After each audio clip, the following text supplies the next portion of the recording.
korespondensi dengan beberapa raja dan amir. Pada akhir tahun 6 Hijriah, setelah kembali dari Hudaibiyah, Rasulullah Shallallahu Alaihi Wasallam menulis surat yang ditujukan kepada beberapa raja, menyeru mereka kepada Islam. Saat hendak menulis surat-surat yang ditujukan kepada beberapa raja itu, ada seseorang yang memberitahu, sesungguhnya mereka tidak akan mau menerimanya kecuali jika surat itu disertai cincin stempel. Karena itu beliau membuat cincin stempel yang terbuat dari perak dengan cetakan yang berbunyi Muhammad Rasul Allah. Cetakan tulisan ini tersusun dalam 3 baris. Muhammad 1 baris, Rasul 1 baris, dan Allah 1 baris dengan susunan yang dimulai dari bawah. Allah, Rasul, Muhammad. Beliau menunjuk beberapa orang sahabat sebagai kurir yang cukup mempunyai pengetahuan dan pengalaman. Beliau mengutus para kurir ini untuk menemui beberapa raja. Al-Alamah Al-Mansur Furi memastikan bahwa beliau mengutus para kurir ini pada awal bulan Muharram tahun 7 Hijriah. Beberapa hari sebelum pergi ke Khaybar, inilah uraiannya dan isi surat-surat tersebut. 1. Surat kepada Najasyi, Raja Habasyah. Najasyi yang namanya As-Samah bin Al-Aijar, beliau menulis surat ini bersama Amr bin Umayyah Ad-Damri pada akhir tahun 6 Hijriah atau pada bulan Muharram tahun 7 Hijriah. At-Tabari telah menyebutkan teks surat itu, tetapi perlu penelitian lebih lanjut. Sebab ada kemungkinan itu bukan teks surat yang ditulis Nabi Shallallahu Alaihi Wasallam setelah perjanjian Hudaibiyah. Tetapi boleh jadi itu merupakan surat yang dibawa Ja'far ketika dia hijrah ke Habasyah bersama rekan-rekannya. Semasa periode Mekah, apalagi di akhir surat itu disebutkan orang-orang yang hijrah dengan bunyi, "Aku telah mengutus kepada kalian anak pamanku Ja'far bersama beberapa orang muslim. Dia telah datang, maka terimalah dia dan janganlah berbuat sewenang-wenang kepadanya." Al-Baihaqi meriwayatkan dari Ibnu Ishaq teks surat yang ditulis Nabi Shallallahu Alaihi Wasallam kepada Najasyi sebagai berikut. Dari Muhammad sang Nabi kepada Najasyi, Al-Asam pemimpin Habasyah. Kesejahteraan bagi siapa saja yang mengikuti petunjuk, beriman kepada Allah dan Rasul-Nya. Aku bersaksi bahwa tiada ilah selain Allah semata, yang tiada sekutu baginya, yang tidak mempunyai rekan pendamping dan anak, dan Muhammad adalah hamba dan Rasul-Nya. Aku menyeru Tuhan dengan seruan Islam bahwa aku adalah Rasul-Nya. Maka masuklah Islam, niscaya Tuhan akan selamat. Qul ya ahlal kitab ta'alau ila kalimatin sawa'in bainana wa bainakum alla na'budu illa Allah wa la nushrika bihi shay'an wa la yattakhidha ba'duna ba'dan arbaban min dunillah fa in tawallaw faqulu ashhadu bi anna muslimun. Katakanlah, hai ahli kitab, marilah berpegang kepada suatu kalimat ketetapan yang tidak ada perselisihan antara kami dan kamu, bahwa tidak kita sembah kecuali Allah dan tidak kita persekutukan Dia dengan sesuatu pun, dan tidak pula sebagian kita menjadikan sebagian yang lain sebagai Tuhan selain Allah. Jika mereka berpaling, maka katakanlah kepada mereka, saksikanlah bahwa kami adalah orang-orang yang berserah diri kepada Allah. Surat Ali Imran ayat 64. Jika Tuhan menolak, maka Tuhan akan menanggung dosa orang-orang Nasrani dari kaum Tuhan. Seorang peneliti yang cukup terkenal, Dr. Humaydillah Baris, menyebutkan teks surat ini yang isinya jauh berbeda. Ibnul Qayyim juga menyebutkannya dengan sedikit perbedaan dalam penyusunan kalimat. Dalam penelitian ini, Dr. Humaydillah telah berusaha semaksimal mungkin untuk mengungkapkannya dengan berbagai sarana penelitian yang memungkinkan. Dia menyebutkan teks surat ini sebagai berikut. Bismillahirrahmanirrahim. Dari Muhammad Rasul Allah kepada Najasyi, pemimpin Habasyah, kesejahteraan bagi siapapun yang mengikuti petunjuk. Amma ba'du. Aku memuji bagi Tuhan kepada Allah yang tiada ilah selainnya. Dialah penguasa yang maha suci, pemberi kesejahteraan, pemberi perlindungan, dan yang berkuasa. Aku bersaksi bahwa Isa bin Maryam adalah ruh Allah, dan kalimatnya yang disampaikan kepada Maryam yang perawan, baik dan menjaga kehormatan diri. Lalu dia mengandung Isa dari ruhnya dan tiupannya, sebagaimana dia menciptakan Adam dengan tangannya. Aku menyeru kepada Allah semesta yang tiada sekutu baginya, dan senantiasa menaatinya, dan hendaklah Tuhan mengikuti aku, beriman kepada apa yang diberikan kepadaku. Sesungguhnya aku adalah Rasul Allah, dan aku menyeru Tuhan dan pasukan Tuhan kepada Allah Subhanahu wa ta'ala.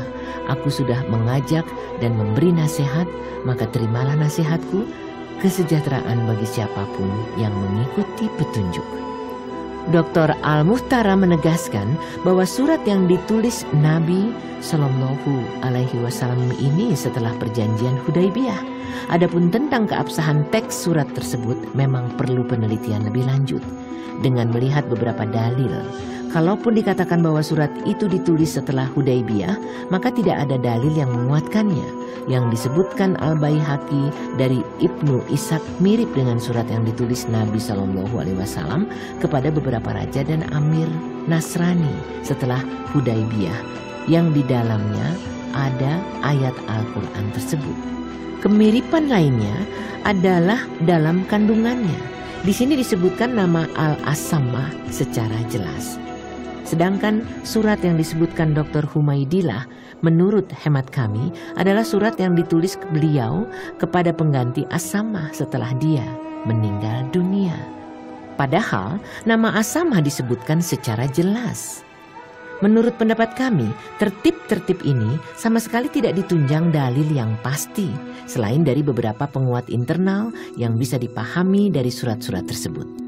Yang aneh, Dr. Humaydillah berani memastikan bahwa teks surat yang disebutkan Al-Baihaqi dari Ibnu Abbas adalah surat yang ditulis Nabi Shallallahu Alaihi Wasallam kepada pengganti Asamah setelah dia meninggal dunia.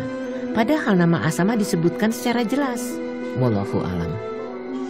Setelah Amr bin Umayyah Ad-Damri menyampaikan surat Nabi Shallallahu Alaihi Wasallam kepada Raja Najasyi, maka dia langsung memungut surat itu dan meletakkannya di depan matanya. Dia turun dari kasurnya ke atas lantai, lalu masuk Islam di hadapan Ja'far bin Abu Thalib. Najasyi menulis balasan kepada Nabi Shallallahu Alaihi Wasallam saat itu pula. Inilah isi surat balasan itu. Bismillahirrahmanirrahim. Kepada Muhammad Rasul Allah dari Najasyi As-Samah, kesejahteraan bagi engkau wahai Nabi Allah, dari Allah dan rahmat Allah serta barokahnya, demi Allah yang tiada ilah selain dia. Amma ba'du. Telah kuterima surat Tuhan wahai Rasul Allah, yang di dalamnya Tuhan menyebut masalah Isa.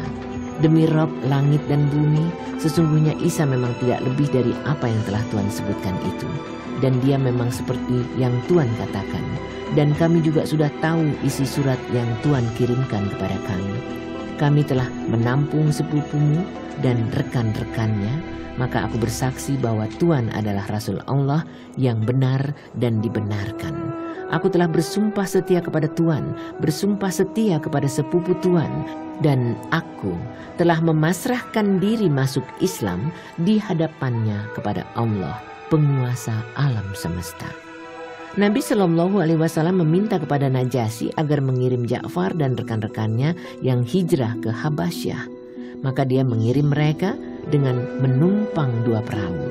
Amr bin Umayyah Ad-Damri juga ikut dalam rombongan itu hingga mereka bertemu Nabi Shallallahu Alaihi Wasallam yang saat itu sedang berada di Khaybar.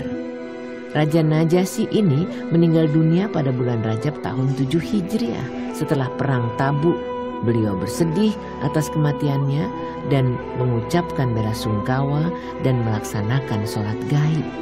Sepeninggalnya ada raja lain yang menggantikan kedudukannya dan beliau menulis surat lagi kepada penggantinya itu tanpa bisa dilacak apakah penggantinya itu juga masuk Islam ataukah tidak. 2. Surat kepada Muqawqis, Raja Mesir. Nabi Shallallahu Alaihi Wasallam menulis surat kepada Juraj bin Mata yang bergelar Muqawqis, Raja Mesir dan Iskandaria. Inilah isi surat beliau. Bismillahirrahmanirrahim. Dari Muhammad, hamba Allah dan Rasulnya kepada Muqawqis, Raja Kipti. Keselamatan bagi siapapun yang mengikuti petunjuk. Amma ba'du. Aku menyeru Tuhan dengan seruan Islam. Masuklah Islam, niscaya Tuhan akan selamat. Masuklah Islam, niscaya Allah akan memberikan pahala kepada Tuhan 2 kali lipat. Namun jika Tuhan berpaling, maka Tuhan akan menanggung dosa penduduk Kipti.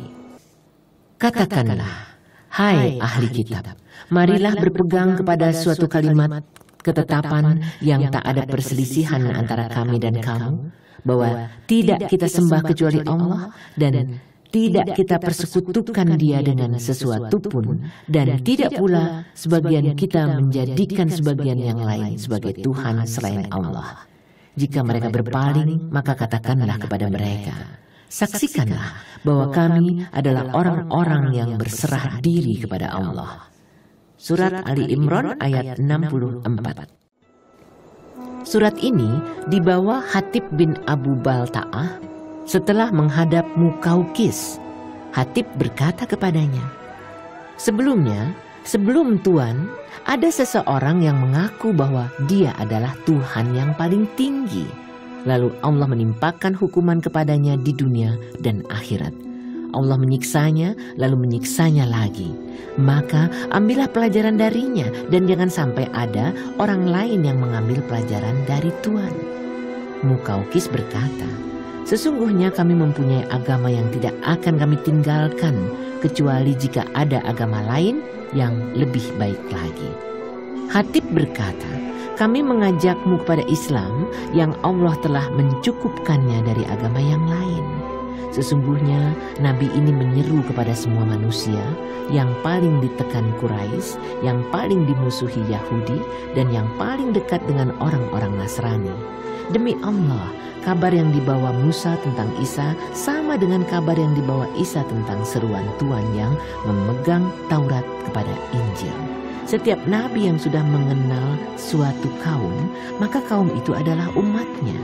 Yang pasti mereka harus menaatinya. Tuhan termasuk orang yang sudah mengenal nabi ini. Kami tidak melarang kalian dari agama Al-Masih, tetapi kami memerintahkan kalian untuk tetap berpegang kepadanya.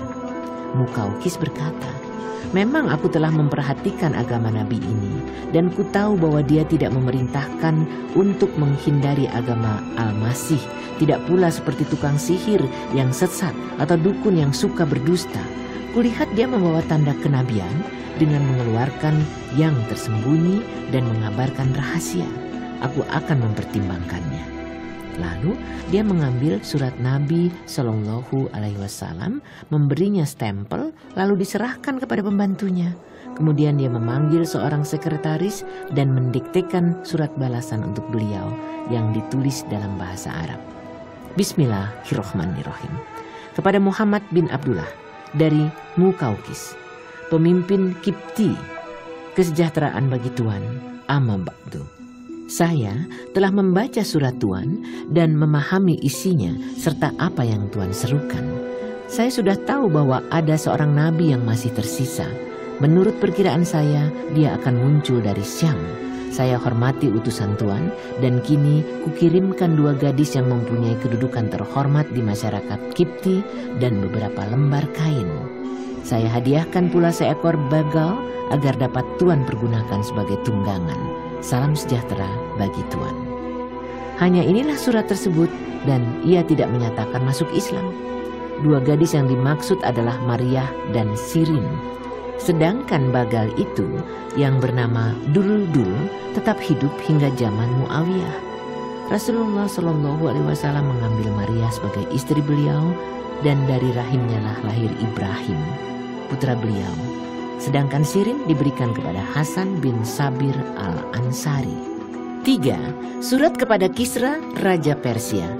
Nabi SAW menulis surat kepada Kisra, Raja Persia. Bismillahirrahmanirrahim. Dari Muhammad Rasul Allah kepada Kisra, pemimpin Persia, kesejahteraan bagi siapapun yang mengikuti petunjuk, beriman kepada Allah dan Rasul-Nya, bersaksi bahwa tiada ilah selain Allah semata, yang tiada sekutu baginya, dan bahwa Muhammad adalah hamba dan Rasul-Nya. Aku menyeru Tuhan dengan seruan Islam. Sesungguhnya aku adalah utusan Allah kepada seluruh manusia untuk memberi peringatan kepada orang yang hidup dan membenarkan perkataan atas orang-orang kafir. Masuklah Islam, niscaya Tuhan akan selamat. Namun jika Tuhan menolak, maka dosa orang-orang Majusi ada di pundak Tuhan. Kurir yang menyampaikan surat ini adalah Abdullah bin Huzafah As-Sami. Lalu surat itu disampaikan kepada pemimpin Bahrain. Kita tidak tahu apakah pemimpin Bahrain itu mengutus anak buahnya untuk menyampaikan surat tersebut ataukah Abdullah sendiri yang menyampaikannya. Siapapun yang menyampaikan surat tersebut, yang pasti setelah membacanya, Kisra langsung mencabik-cabik surat itu. Dengan congkak dia berkata, "Seorang budak yang hina dina dari rakyatku pernah menulis namanya sebelum aku berkuasa." Setelah mendengar apa yang dilakukan Kisra, Nabi SAW bersabda, Allah akan mencabik-cabik kerajaannya. Kisra benar-benar akan mengalami seperti apa yang disabdakan beliau ini. Setelah itu Kisra menulis surat kepada Badzan, gubernurnya di Yaman, yang isinya, utuslah 2 orang yang gagah perkasa untuk menemui orang dari Hijaz ini, dan setelah itu hendaklah mereka membawanya untuk menemuiku. Maka Badzan menunjuk 2 orang bawahannya membawa surat yang disampaikan kepada Rasulullah SAW dan pulangnya disuruh langsung menemui Kisra.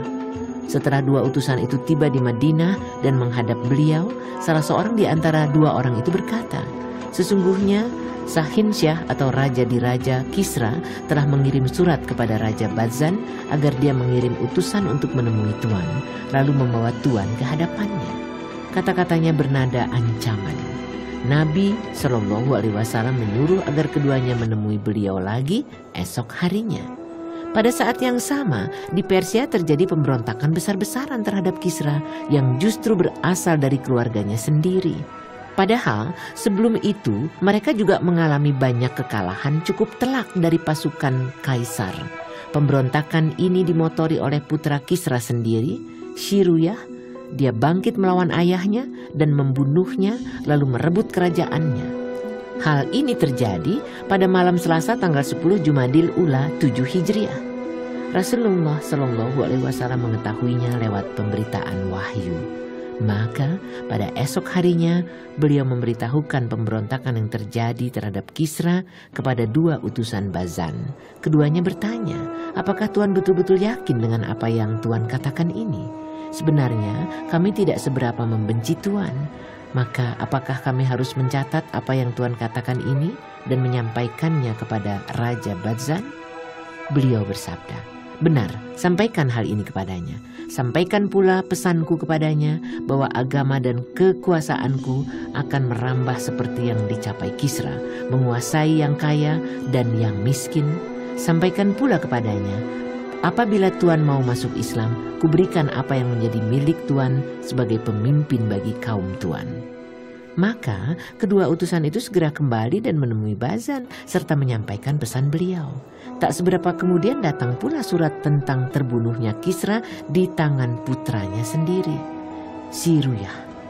Dalam surat itu, si Ruyah menyebutkan, "Awasilah orang yang sudah dikirimi surat oleh ayahku itu, dan janganlah engkau menyerangnya sebelum ada perintah dariku." Inilah yang mendorong Bazan untuk masuk Islam beserta rakyatnya di Yaman. 4 surat kepada Kaisar Raja Romawi. Al-Bukhari meriwayatkan sebuah hadis yang panjang yang di dalamnya terdapat teks surat yang ditulis Nabi SAW kepada Raja Romawi, Heraklius. Inilah surat tersebut. Bismillahirrahmanirrahim. Dari Muhammad bin Abdullah kepada Heraklius, pemimpin Romawi. Kesejahteraan bagi siapapun yang mengikuti petunjuk. Masuklah Islam, niscaya Tuhan akan selamat. Masuklah Islam, niscaya Allah akan melimpahkan pahala kepada Tuhan 2 kali lipat. Namun jika Tuhan berpaling, maka Tuhan akan menanggung dosa rakyat Arisin. Katakanlah, hai ahli kitab, marilah berpegang kepadaku suatu kalimat ketetapan yang tidak ada perselisihan antara kami dan kamu, bahwa tidak kita sembah kecuali Allah dan tidak kita persekutukan Dia dengan sesuatu pun, dan tidak pula sebagian kita menjadikan sebagian yang lain sebagai Tuhan selain Allah. Jika mereka berpaling, maka katakanlah kepada mereka, saksikanlah bahwa kami adalah orang-orang yang berserah diri kepada Allah. Surat Ali Imran ayat 64. Kurir yang menyampaikan surat ini adalah Diyah bin Khalifah Al-Kalbi. Beliau memerintahkan agar surat itu disampaikan kepada pemimpin Basrah terlebih dahulu, biar dia menyampaikannya kepada Kaisar. Al-Bukhari meriwayatkan dari Ibnu Abbas bahwa Abu Sufyan bin Harb pernah memberitahunya tentang surat Heraklius yang dikirimkan kepadanya saat dia dan kafilah dagang Quraisy sedang berada di Syam. Abu Sufyan dan rombongannya mendatangi Heraklius yang saat itu berada di Baitul Maqdis. Heraklius mengundang Abu Sufyan untuk ikut ke pertemuannya yang juga dihadiri para pembesar Romawi. Setelah Heraklius memanggil penerjemahnya, dia bertanya, "Siapakah di antara kalian yang ikatan darahnya paling dekat dengan orang yang mengaku sebagai nabi ini?" "Akulah orang yang paling dekat hubungan darahnya dengan dia," jawab Abu Sufyan. "Mendekatlah kemari," pinta Heraklius. Rekan-rekannya menyuruh Abu Sufyan untuk maju, maka dia pun maju dan berada paling depan. Kemudian Heraklius berkata kepada para penerjemahnya, "Aku akan bertanya tentang orang tersebut atau Rasulullah kepada orang ini. Jika dia bohong, maka bohongi pula dia." Abu Sufyan berkata sendiri, "Demi Allah, kalau bukan karena rasa malu jika mereka lebih banyak membohongiku, tentu aku akan berkata bohong kepadanya." Kemudian dia menuturkan, "Pertanyaan pertama yang diajukan kepadaku adalah, bagaimana nasabnya di tengah kalian?" Aku menjawab, "Dia orang yang terpandang di antara kami." "Apakah pernah ada seorang sebelumnya yang berkata seperti yang dia katakan?" "Tidak ada," jawabku. "Apakah di antara bapak-bapaknya ada yang menjadi raja?" "Tidak ada." "Apakah yang mengikutinya dari kalangan orang-orang yang terpandang atau orang yang lemah?" "Orang-orang yang lemah di antara mereka." "Apakah jumlah mereka semakin hari semakin bertambah atau semakin berkurang?" "Semakin bertambah." "Adakah di antara pengikutnya yang keluar dari agamanya karena benci agama itu setelah dia memasukinya?" "Tidak ada." "Apakah kalian menuduhnya pembohong sebelum dia mengatakan apa yang dikatakannya?" "Tidak." "Apakah dia pernah berkhianat?" "Tidak pernah. Selama kami bergaul dengannya, kami tidak pernah melihat dia melakukan hal itu." Tidak ada kata-kata lain yang memungkinkan bagiku untuk mengorek keterangan. Tetapi kemudian Heraklius bertanya lagi, "Apakah kalian memeranginya?" "Ya," jawabku. "Bagaimana cara kalian memeranginya?" "Peperangan antara kami dan dia silih berganti. Kadang kami yang menang dan kadang dia yang menang." "Apa yang dia perintahkan kepada kalian?" Dia berkata, "Sembahlah Allah semata. Janganlah menyekutukan sesuatu pun dengannya. Tinggalkan apa yang dikatakan bapak-bapak kalian. Dia juga menyuruh kami mendirikan sholat, bersedekah, menjaga kehormatan diri, dan menjalin hubungan persaudaraan." Lalu Heraklius berkata kepada para penerjemahnya, "Katakan kepadanya Abu Sufyan, aku sudah menanyakan kepadamu tentang nasabnya, lalu engkau katakan bahwa dia adalah orang yang terpandang di antara kalian. Memang begitulah para rasul yang diutus di suatu nasab dari kaumnya. Aku sudah menanyakan kepadamu, apakah pernah ada seseorang di antara kalian sebelumnya yang mengatakan seperti yang dia katakan, lalu engkau mengatakan tidak ada. Aku berkata sendiri, andaikan ada seseorang yang berkata seperti itu sebelumnya, tentu akan aku katakan memang ada seseorang yang mengikuti perkataan yang pernah disampaikan sebelumnya." Heraklius berkata lagi, "Aku sudah menanyakan kepadamu, apakah di antara bapak-bapaknya ada yang menjadi raja? Engkau katakan tidak ada." Aku berkata sendiri, kalaupun di antara bapak-bapaknya ada yang menjadi raja, tentu akan aku katakan, memang di sana ada orang yang mencari-cari kerajaan bapaknya. Heraklius berkata lagi, "Aku sudah menanyakan kepadamu, apakah kalian menuduhnya pembohong sebelum dia mengatakan apa yang dia katakan?" Engkau jawab, "Tidak. Memang aku tahu tidak mungkin dia berdusta terhadap manusia dan Allah. Aku sudah menanyakan kepadamu, apakah yang mengikutinya dari kalangan orang-orang yang terpandang ataukah orang-orang yang lemah? Engkau katakan orang-orang yang lemahlah yang mengikutinya. Memang begitulah pengikut para rasul.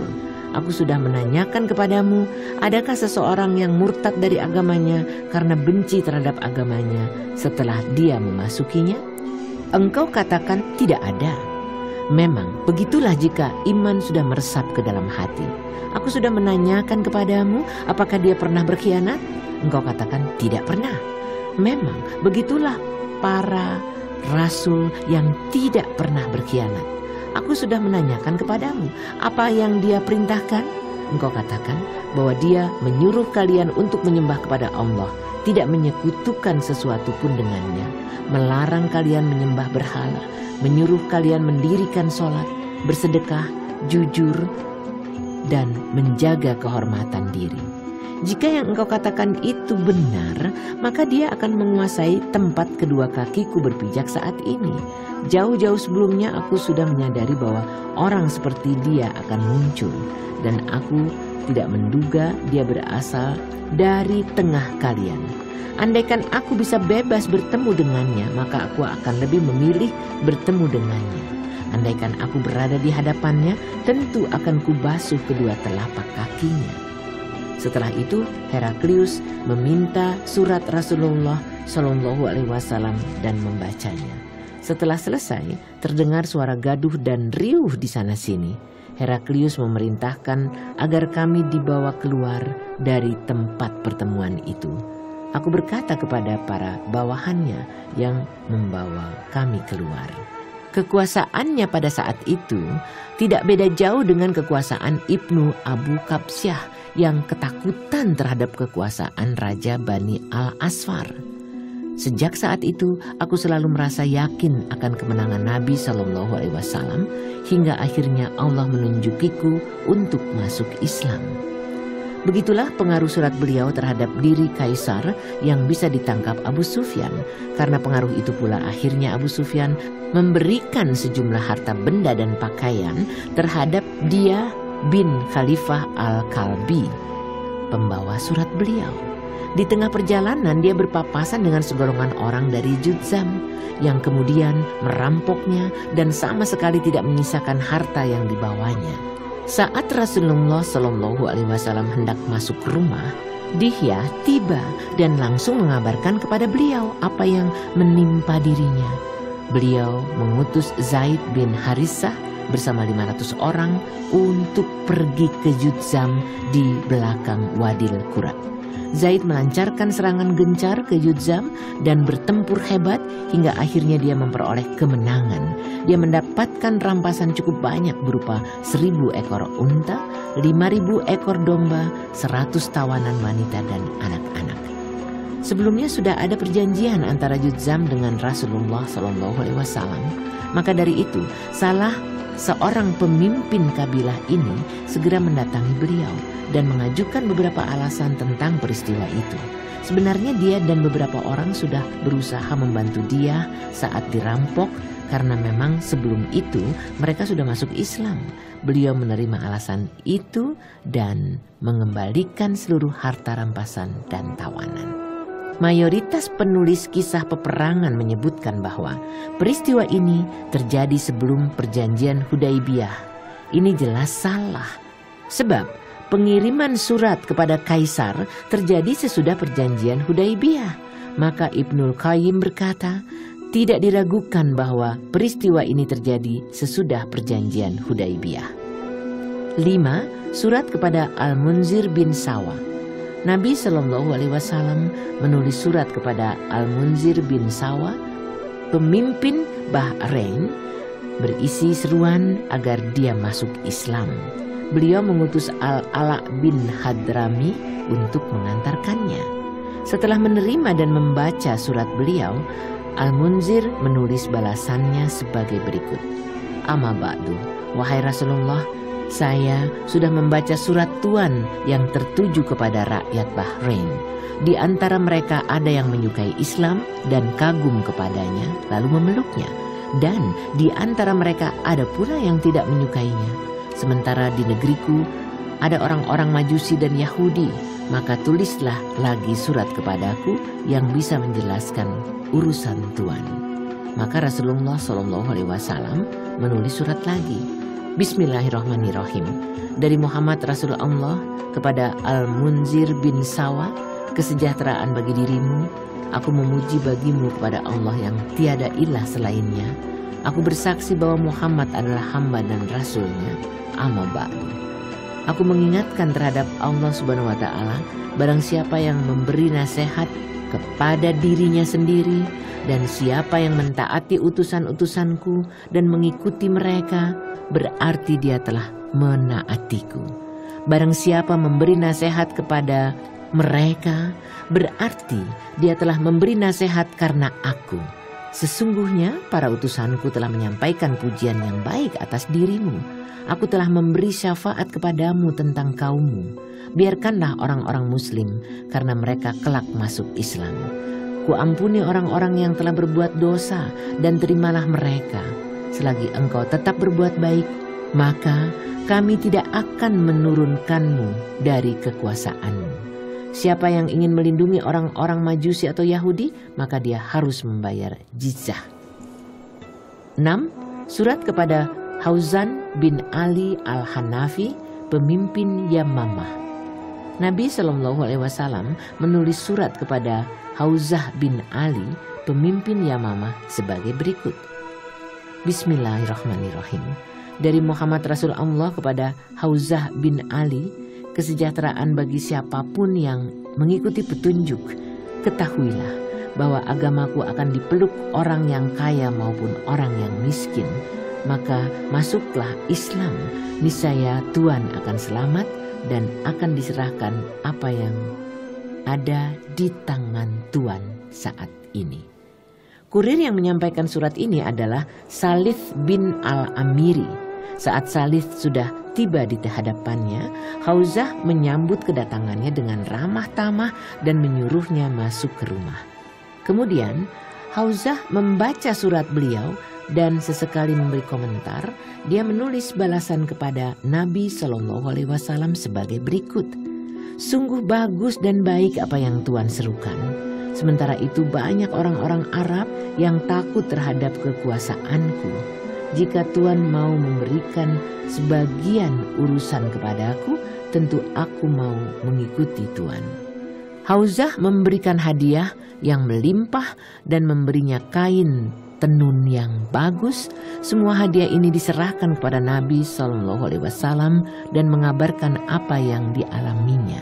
Beliau membaca surat balasan dari Hauzah lalu bersabda, jika dia meminta sepetak tanah kepadaku, maka aku tidak akan memberinya. Cukup apa yang dimilikinya saat ini. Namun setelah Rasulullah SAW kembali dari penaklukan Mekah, Jibril mengabarkan kepada beliau bahwa Hamzah sudah meninggal dunia. Untuk itu beliau bersabda, Dari Yamamah ini akan muncul seorang pendusta yang membual sebagai nabi. Dia akan menjadi pembunuh sepeninggalku. Ada seseorang yang bertanya, "Wahai Rasulullah, siapakah yang dibunuhnya?" Beliau menjawab, "Kamu dan rekan-rekanmu."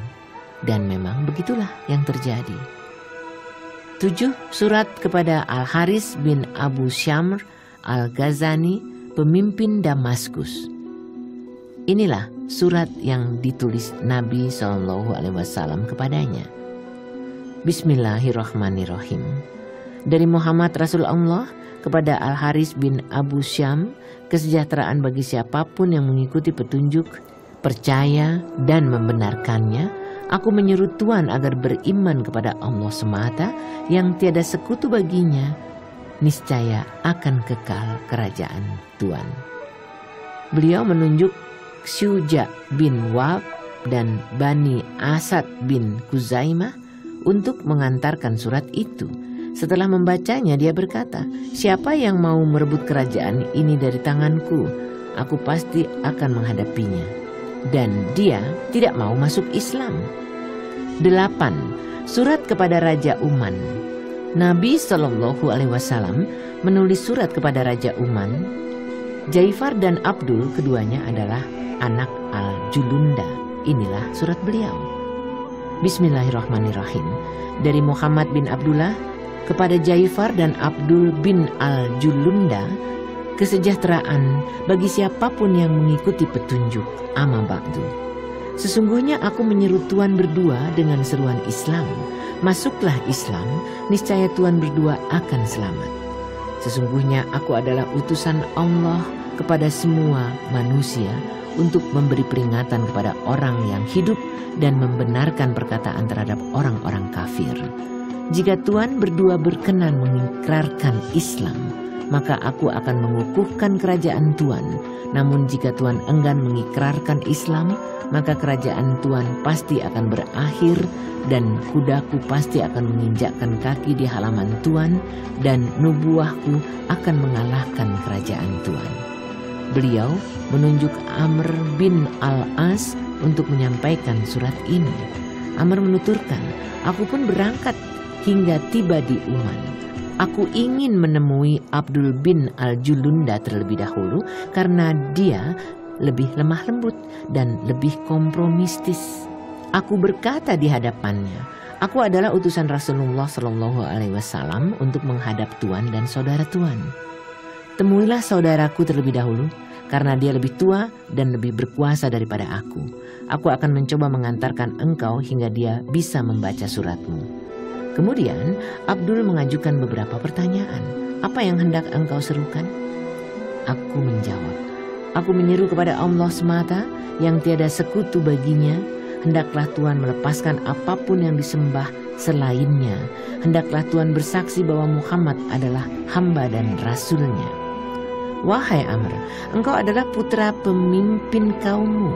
Lalu apa saja yang diperbuat ayahmu, padahal kami sangat salut kepadanya. Dia meninggal dalam keadaan tidak beriman kepada Muhammad. Padahal aku ingin sekali dia masuk Islam dan membenarkannya. Dulu aku sejalan dan sepemikiran hingga Allah memberikan petunjuk kepadaku untuk masuk Islam." "Sejak kapan engkau mengikutinya?" tanya Abdul. "Belum lama," jawabku. "Di mana engkau masuk Islam?" "Di hadapan Najasyi," jawabku. Lalu aku mengabarkan kepadanya bahwa Najasyi sudah masuk Islam. "Lalu bagaimana reaksi kaumnya terhadap kerajaannya?" tanya Abdul. "Mereka tetap mengakuinya dan mengikutinya," jawabku. "Bagaimana dengan para pendeta dan padri?" tanyanya. "Begitupun mereka," jawabku. "Hati-hatilah dengan perkataanmu, wahai Amr. Sesungguhnya tak ada perangai seseorang yang lebih buruk daripada dusta. Aku tidak berdusta dan kami tidak menghalalkan dusta dalam agama kami," jawabku. Menurutku, Heraklius tidak tahu keislamannya saat itu. "Begitulah. Dari mana engkau bisa mengetahuinya?" "Dulu Najasyi selalu menyerahkan pajak kepada Heraklius. Setelah masuk Islam dan membenarkan Muhammad, maka dia berkata, "Tidak, demi Allah, andaikan dia meminta 1 dirham pun, aku tidak akan menyerahkannya kepada dia," jawabku. Akhirnya Heraklius mendengar pula keislamannya, lalu dia ditanya saudaranya, "Apakah engkau membiarkan rakyatmu menolak menyerahkan pajak kepadamu dan memeluk agama baru yang bukan agamamu?" Heraklius menjawab, "Orang itu menyukai satu agama lalu memilih untuk dipeluknya. Apa yang bisa kuperbuat terhadap dirinya? Demi Allah, jika bukan karena beban kerajaanku ini, tentu aku akan melakukan seperti apa yang dilakukannya." "Hati-hatilah dengan perkataanmu, wahai Amr," kata Abdul memperingatkan aku. "Demi Allah, aku berkata jujur kepada Tuhan," jawabku. "Tolong beritahukan kepadaku apa yang diperintahkan Muhammad dan apa pula yang dilarangnya." Beliau memerintahkan untuk selalu taat kepada Allah dan melarang mendurhakainya, memerintahkan kepada kebajikan dan menyambung tali persaudaraan, dan melarang dari kezoliman dan permusuhan. Beliau juga melarang zina, minum khamar, menyembah batu, patung, dan salib.